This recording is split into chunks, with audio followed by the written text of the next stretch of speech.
Peer নয়, বিদ্যমান পদ্ধতিতে নির্বাচন চায় পেশাজীবী ও রাজনীতিবিদরা। বিএনপি নেতা আমির খসরু মাহমুদ চৌধুরী বলেন, পিয়ার নিয়ে ঐক্যমত না হলে এই আলোচনা বন্ধ করা উচিত।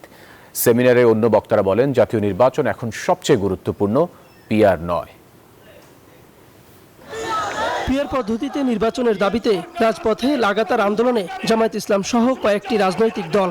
এমন প্রেক্ষাপটে শনিবার রাজধানীর BIISS অডিটোরিয়ামে এক সেমিনারে পিয়ার পদ্ধতিকে নাকচ করলেন সাংবাদিক, সুশীল সমাজ ও রাজনৈতিক দলের নেতারা।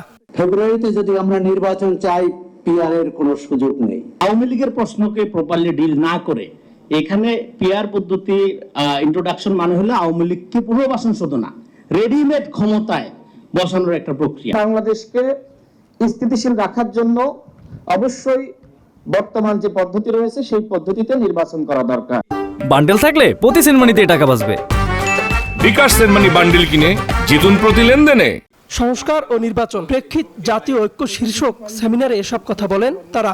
এ সময় সেমিনারে বিশ্বের 20টি দেশের আনুপাতিক প্রতিনিধিত্বমূলক নির্বাচন ব্যবস্থা তুলে ধরা হয়। বক্তারা বলেন, নানা সংকটের মধ্যে পিয়ার দাবি নির্বাচন বানচালের অপচেষ্টা।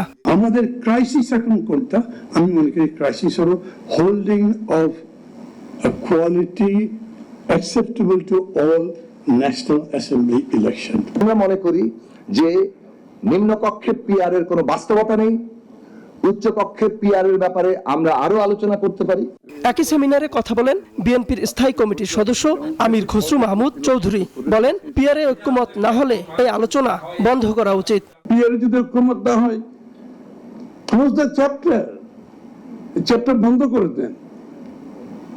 কিন্তু আমি পিয়ারের বিরোধিতা আমি করলে সেটা আমাকে জনগণের মতামত নিয়ে করতে হবে। বিএনপির এই নেতা বলেন, সংস্কার কমিশনে কিছু হোক আর না হোক, প্রস্তাবিত 31 দফা সংস্কার বিএনপি বাস্তবায়ন করবে। আমাদের 31 দফা সংস্কার আমরা বাস্তবায়ন করব। তাওহিদুল ইসলাম, নিউজ 24, ঢাকা।